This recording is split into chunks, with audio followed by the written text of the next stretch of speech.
신학자들 가운데 기독교의 최고의 기적은 그리스도의 부활이 아니라 그리스도의 성육신이다 라고 주장하는 학자들이 있습니다. J.I. 패커가 쓴 책 중에 고전이라고 할 수 있는 하나님을 아는 지식이라는 책 가운데 이런 내용이 있습니다. 전능자가 무력한 인간 아기로 세상에 태어나셨다. 할 줄 아는 일이라고는 누워서 말똥말똥 바라보며 꼼지락거리고 소리를 내는 것뿐이었다. 다른 모든 아기처럼 누가 먹여주고 기저귀를 갈아주고 말을 가르쳐야 했다. 하나님의 아들이 실제 영화가 된 것이다. 생각할수록 머리가 아찔해진다. 그 어떤 세상의 픽션에도 이 성육신의 진리만큼 기상천외한 요소는 없다. 참으로 그렇습니다. 오늘 본문 말씀을 통해서 성육신과 씨름한 요셉을 발견하게 됩니다. 그리고 성육신의 진리와 씨름한 요셉이 그 진리를 받아들이고 전적으로 신속하게 순종했던 것처럼 여러분과 저도 이 성육신이라는 가장 큰 기적과 씨름하고 그리고 그 말씀을, 그 진리를 받아들이고 삶의 순종으로 이어질 수 있는 축복이 임하게 되기를 간절히 소원합니다. 마태복음 1장 1절에서 17절의 족보를 통해서 역사상 가장 중요한 탄생을 맞도록 마태는 우리를 준비시켰습니다. 그리고 오늘 본문에서 그 가장 중요한 탄생의 주인공인 아기 예수가 누구시며 그 예수가 무엇을 하기 위해서 이 땅에 오셨는지를 마태는 명확하게 선포하고 있는 것입니다. 18절의 말씀은 예수 그리스도의 나심은 이러하니라. 그의 어머니 마리아가 요셉과 약혼하고 동거하기 전에 성령으로 잉태된 것이 나타났더니 라고 말하면서 당혹스러운 상황이 발생했다는 것을 이야기하고 있습니다. 당시의 이스라엘 결혼 풍속은 약혼, 정혼, 결혼 이렇게 3단계로 구성이 됩니다. 약혼은 양가 어른들이 자녀들의 결혼을 부모들 간에 정하는 것으로서 법적 구속력이 없는 상태입니다. 정혼은 부모들이 맺은 약혼을 자녀들이 받아들이고 마을의 사람들 앞에서 공표함으로써 공식화하는 법적 부부의 단계로 들어가는 것입니다. 약혼 관계에 있던 남녀가 정혼 단계로 들어가기 원치 않으면 그 결혼은 무효가 되었습니다. 정혼 단계로 들어가면 그 관계는 법적 구속력과 법적 보호가 발생하게 되는 것입니다. 정혼 기간은 대개 1년이 주어졌고 그 기간 동안에 남자와 여자에게 성적 관계는 허용이 되지 않았습니다. 정혼을 한 후에는 임의로 파기할 수 없었고 정혼 관계를 벗어나기 위해선 이혼 외에는 다른 길이 없었습니다.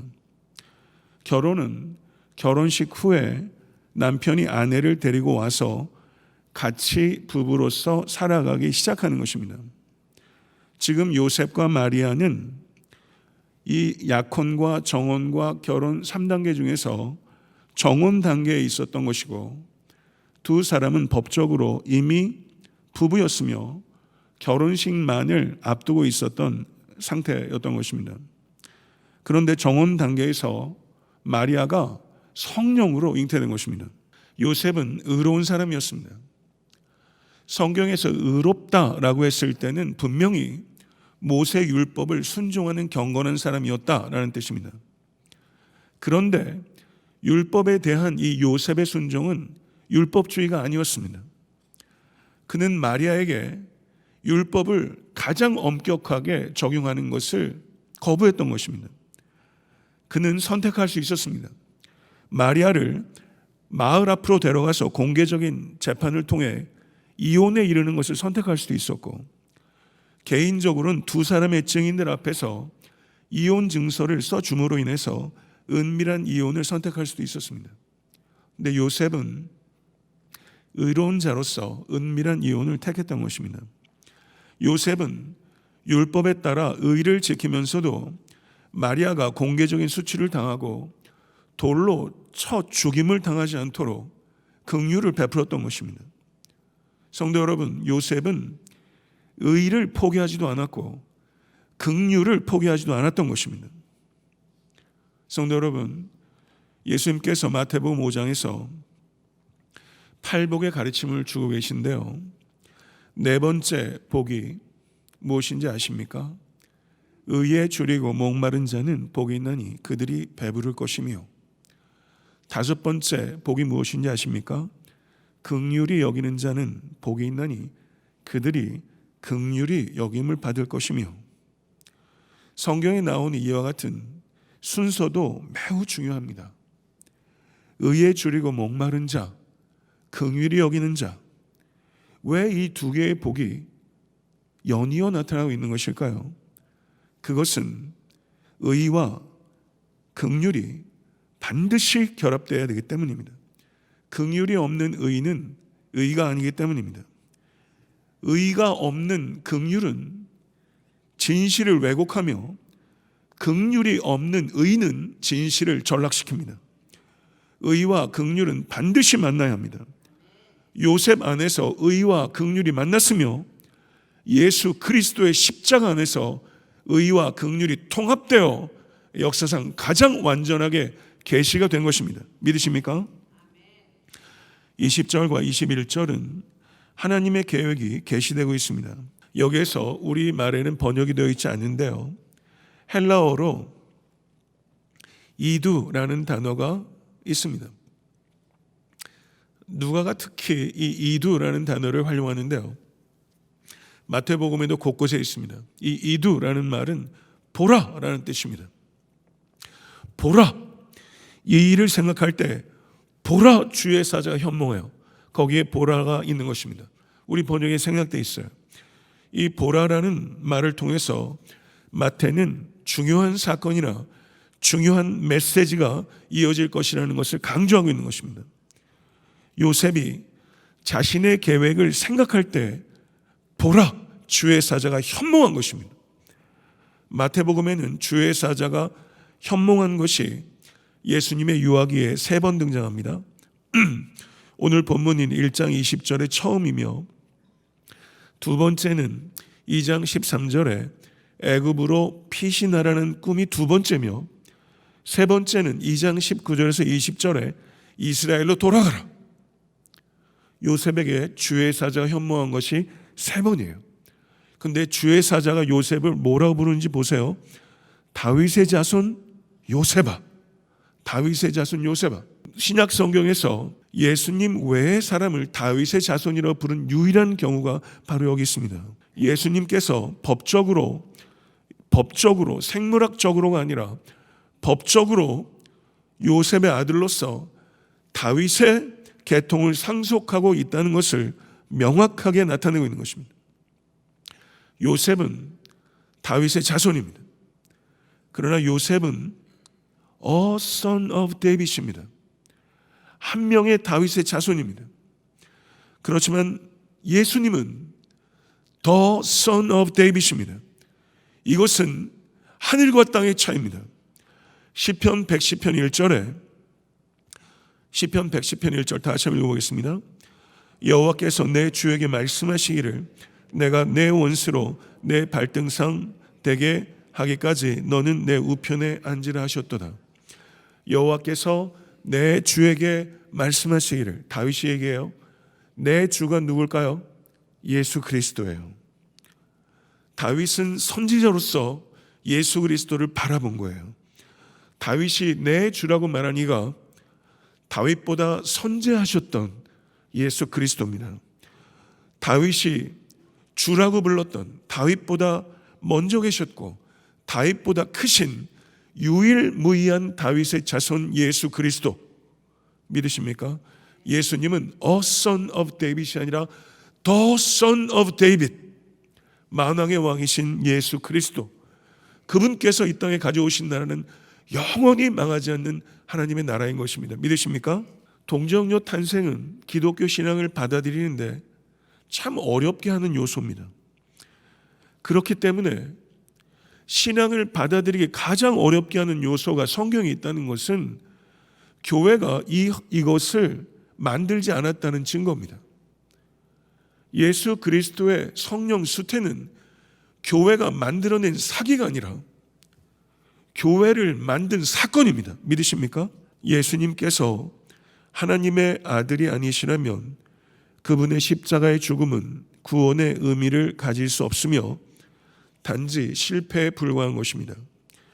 예수님께서 참 인간이 아니시라면 예수님은 인간의 죄를 대신 지실 수 없습니다. 예수님은 참 하나님이시며 참 인간이십니다. 믿으십니까? 네빌 피긴스라는 철학자가 있습니다. 그가 이렇게 문학적으로 아름답고 그리고 철학적으로 깊이 있게 신학적으로 표현했어요. 뭐라고 말했냐면, 우주를 호령하시는 하나님, 세상의 모든 제국과 군대를 장기판에 말 다루듯이 하시는 그 하나님께서 팔레스타인의 한 아기로 말도 못하고 딱딱한 음식이란 먹지도 못하며 대소변도 못 가리고 어느 10대 소녀의 품을 유일한 안식처로 삼아 그 소녀에게서 음식과 사랑을 공급받아야 하는 연약한 아기로 이 땅에 들어오셨다. 믿으십니까? 만물을 창조하신 지존하신 창조주 하나님께서 작아지고 또 작아지셔서 마침내 하나의 세포가 되셔서 이 땅에 12살 시골뜨기 소녀의 태중에 그분이 찾아오신 것입니다. 하나님의 아들이신 온 우주와 역사를 장기판처럼 부리시는 하나님께서 한 세포로 찾아오셔서 모든 한계와 제한 속에서 살아가시기 시작하신 거예요. 왜 한계와 제한을 수용하십니까? 한계 속에서 살아가는 우리들보다 앞서 걸어가시기 위해서. 나는 너희들이 걷고 있는 길을 다 걸었다. 이것을 깨닫게 해주시기 위해서. 하나님께서는 여러분의 삶에 무관심하지 않아요. 여러분을 위해, 나를 위해, 교회를 위해, 역사를 위해 사랑의 하나님은 무엇이라도 하신다. 무엇이라도 하신다. 이 사실 진실로 믿으십니까?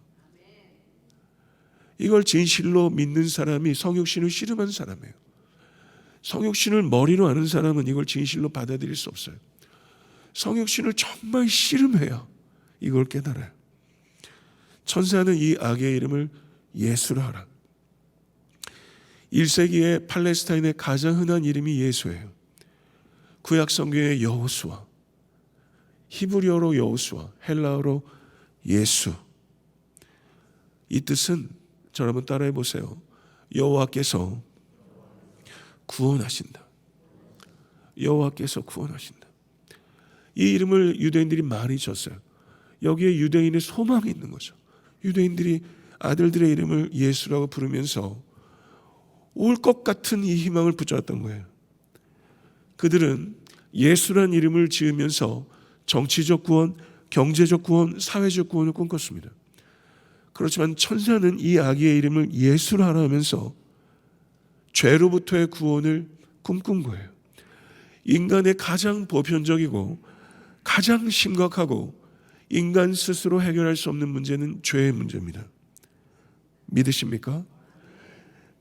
이는 그가 자기 백성을 그들의 죄에서 구원할 자이심이니라. 아멘.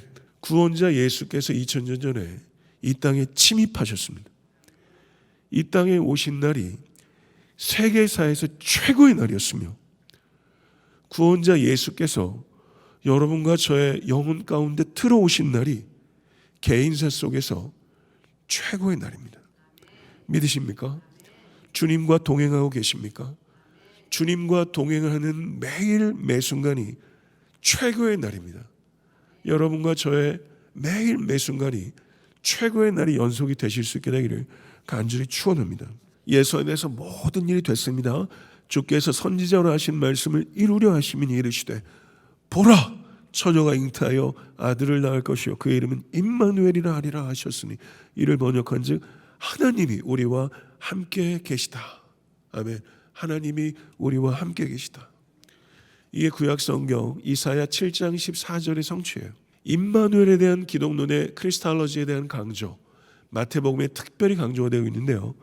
1장에 기록되어 있고 마태복음 18장 20절에 어떤 말이 있냐면 두세 사람이 내 이름으로 모인 곳에는 나도 그들 중에 임마누엘 하리라. 아멘. 마태복음 28장 20절 같이 한번 읽어볼까요? 볼지어다 내가 세상 끝날까지 너희와 항상 있으리라 하시니라. 아멘. 1장 18장 28장 마태에는 예수께서 임마누엘 하나님이시라는 이 주제가 매우 균형 있게 확실하게 궁극적으로 강조가 되어 있는 거예요. 예수님은 하나님이십니다. 예수님은 구원자이십니다. 예수님은 동반자이십니다. 여러분들이 언제든지 어디서든지 함께 하시는 평생토록 영원토록 함께 하시는 하나님이십니다. 믿으십니까? 이 임마누엘 하나님께서 요셉이 노예일 때도 감옥의 죄수일 때도 함께 하셨어요. 인생에서 가장 함께하지 않는 것 같은 시간에 하나님께서는 가장 뚜렷하게 함께 하심을 믿습니다. 내게 안 느껴져도 내 눈에 안 보여도 하나님께서 함께하고 계시며 하나님께서 나를 보고 계신 것을 믿습니다. 인생에서 가장 중요한 것은 어느 सब디비전에 사는가 하는 게 아니에요.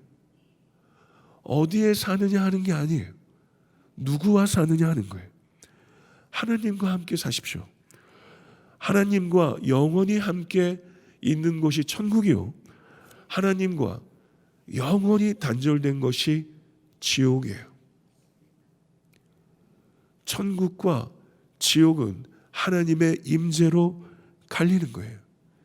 이 땅에 살면서 다른 사람 눈에는 지옥 같아 보이는데 하나님과 함께 있어서 천국도 있고, 다른 사람 볼 때는 야, 저 사람은 천국 같겠다 해도 하나님과 함께 있지 않아서 지옥도 있는 거예요. 하나님의 임재가 있는 곳이 성소요, 하나님의 임재가 있는 곳이 성도예요. 우린 성도예요. 하나님의 임재가 있으면 성도예요. 가장 영광스러운 호칭은 목사가 아니라 성도예요. 여러분과 저는 세인트, 성도예요. 믿으십니까? 하나님께서 우리에게 주실 수 있는 가장 큰 복, 하나님의 임재예요.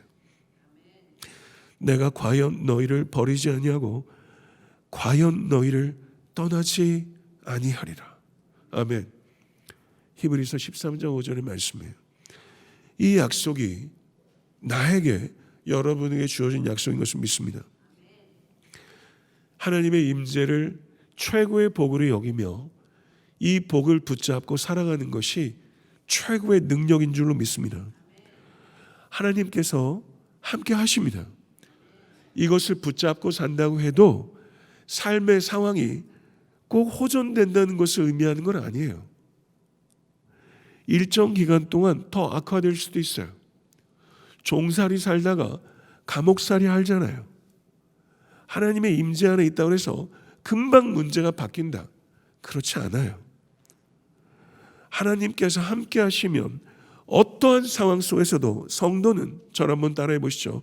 성도는 항상 궁극적으로 승리한다. 아멘. 믿으세요? 이 믿음 정말 가지십시오. 이 믿음 자녀들에게 정말 심어주십시다. 천사의 말을 들은 요셉은 즉각적으로 순종했어요. 요셉이 잠에서 깨어 일어나 주의 사자의 분부대로 행하여 그 아내를 데려왔으나 아들을 낳기까지 동침하지 아니하더니 나음의 이름을 예수라 하더라. 요셉은 하나님의 뜻을 알기까지는 신중했어요. 그 뜻이 분별되자 신속했어요. 요셉은 의로운 사람이었어요. 요셉이 마리아를 데려오게 되면 마을 사람들이 다 알게 되는 거예요. 이 아이는 혼외자다. 적어도 둘 중에 하나예요. 요셉이 마리아와 결혼 전에 성관계를 가졌든지 마리아가 불륜을 행했든지 둘 중에 하나잖아요. 어느 쪽이든 마리아가 요셉이 당대 환경 속에서는 받아들일 수 없는 수치요, 배척이요, 거부예요. 이것을 요셉은 감수한 거예요. 데려온 거예요. 요셉이 오해하는 조부모에게, 오해하는 친구에게, 오해하는 마을 사람들에게 이렇게 말했다고 하면 생각해 봅시다. 할아버지, 할머니, 여기는 할아버지, 할머니가 아니네요. 아버님, 어머님이네. 장인어른. 마리아는 성령으로 잉태한 것입니다. 천사가 내게 말해 주었습니다. 뭐라고 했을까요? 마을 사람들이 어떻게 생각했을까요? 이놈이 미쳤네. 혹은 마을 사람들은 요셉에게 너 속은 거야. 미쳤거나 속았거나 둘 중에 하나 아니에요?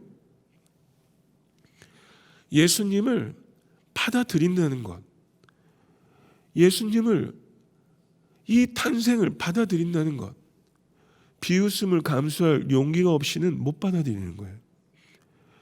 우리가 살고 있는 이 시대에 여러분과 제가 예수님이 성령으로 말미암아 동정녀에 잉태하셔서 십자가에서 우리의 죄를 대속하시고 죽음에서 부활하심으로 죽음의 문제를 해결하신 하나님이심을 받아들이고 그리고 그것에 따라 살아가는 성도라는 것을 이야기하면 미국에서도 조롱받습니다.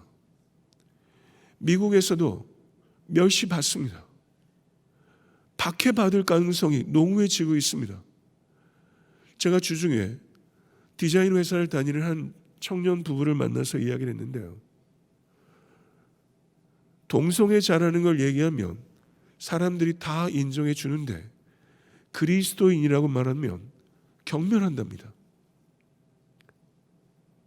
여기 디자인 회사 사람들은 상당히 리버럴한 사람들이잖아요. 동성애자는 커밍아웃하면 인정받는데 그리스도인들은 커밍아웃하면 조롱받아요. 2000년 전이나 지금이나 예수님을 받아들이는 것에는 용기가 필요한 거예요. 우리 자녀들이 사는 시대는 훨씬 심각해질 거예요. 이것을 우리가 깊이 생각해야 돼요. 세상은 갈수록 오만해지고 회의적인 세상이 되어갑니다. 이 오만하고 회의적인 세상에서 예수께서 죄에서 우리를 구원하신 하나님이시며 우리와 영원토록 함께 하시는 성육신하신 하나님이심을 믿으며 살아가기 위해서는 요셉이 가졌던 용기를 우리도 가져야 될 것입니다. 말씀을 맺겠습니다. 제이비 필립스라는 사람이 그의 글에서 이런 이야기를 했어요. 어린 천사를 우주 곳곳을 보여주면서 안내해요. 그리고 이 어른 천사와 어린 천사가 태양계에 접근했어요. 어른 천사가 작은 별을 가리켰습니다. 어린 천사의 눈에는 그 작은 별이 더러운 테니스공처럼 보였어요. 하찮고 활기 없게 보였어요. 그랬더니 이 어른 천사가, 제가 오늘 발음이 정확하지 않아가지고 좀 바꿔야 되겠네요. 큰 천사로 바꾸겠습니다. 큰 천사가 작은 천사에게 말했어요. 얘야, 잘 보렴. 저 작은 별은 특별하단다. 뭐가 특별한데요? 내 눈엔 작고 더럽다는 것 외에는 하나도 특별하지 않아요. 아니란다. 우리의 영광스럽고 위대한 왕께서 저 작은 별에 몸소 내려가셨기 때문에 특별하단다. 정말 왕께서 저 하찮은 별에 저 하찮은 존재들처럼 슬금슬금 기어다니는 아기가 되었다고요? 그렇단다. 왕께서 저 별에 사람들을 사랑하셨기 때문이란다. 왕께서는 저 별의 사람들이 그분과 같아질 수 있을 때까지 저들을 높여주기 위해 기꺼이 내려가셨단다. 그러자 작은 천사는 도무지 이해할 수 없다는 멍한 표정이 되었다는 거예요.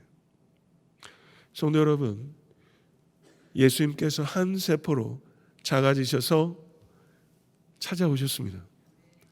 그렇게 찾아오셨던 이 위대한 왕이 여러분과 저의 삶에도 찾아오셨음을 믿습니다. 이 예수 그리스도께 찾아오셨던 이 사실을 세상에서 용기 있게 말해야 되지 않겠습니까? 맞서야 하지 않겠습니까? 도저히 이해할 수 없다는 멍한 표정을 봐야 하지 않겠습니까? 여러분, 복음을 증거해서 사람들이 멍한 표정 바라보신 적 있으세요? 여러분을 비웃고 조소한 적이 없다면 이거 뭔가 이상한 것 아닙니까? 이게 쉽게 받아들여지는 일입니까? 성육신과 씨름하십시오. 그리고 이 사실을 받아들이지 못한 세상 사람들이 성육신과 씨름할 수 있도록 이 사실을 용기 있게 증거하시는 여러분과 제가 될 수 간절히 축원합니다. 구유에 내려오셔서 보내신 이 위대한 날의 위대한 왕의 첫 저녁부터 십자가 위에서 보내신 이 위대한 왕의 마지막 저녁까지 도저히 이해할 수 없는 초월적인 사랑을 이 왕은 우리에게 보여주셨어요. 첫 저녁부터 마지막 저녁까지 그 하나님의 아들을 이 땅에 보내시기 위해서, 이 땅에 내려오시기 위해 하나님도 이 아들도 용기가 필요하셨어요. 부모의 마음이 왜 안 그러시겠어요? 십자가에 달리신 아들을 바라볼 수가 없어서 천지가 어두워졌지 않았습니까? 구유에 내려앉은 아들을 바라보는 것이 아비 심정이 쉽겠습니까? 그 첫 저녁부터 마지막 저녁까지 하나님은 용기가 필요하셨어요. 용기가 필요한 하나님, 이건 기독교에만 있는 신의 개념이에요. 용기가 필요하신 하나님, 이 하나님의 용기는 여러분과 저의 용기를 요청하는 거예요. 이 용기를 가지고 세상 오만과 불신과 의심으로 가득 찬 세상에 나가셔서 성육신과 씨름한 사람답게 이 성육신의 진리를 만방에 선포하는 성도와 교회가 될 수 있게 되기를 우리 주 예수 그리스도 이름으로 간절히 축원합니다.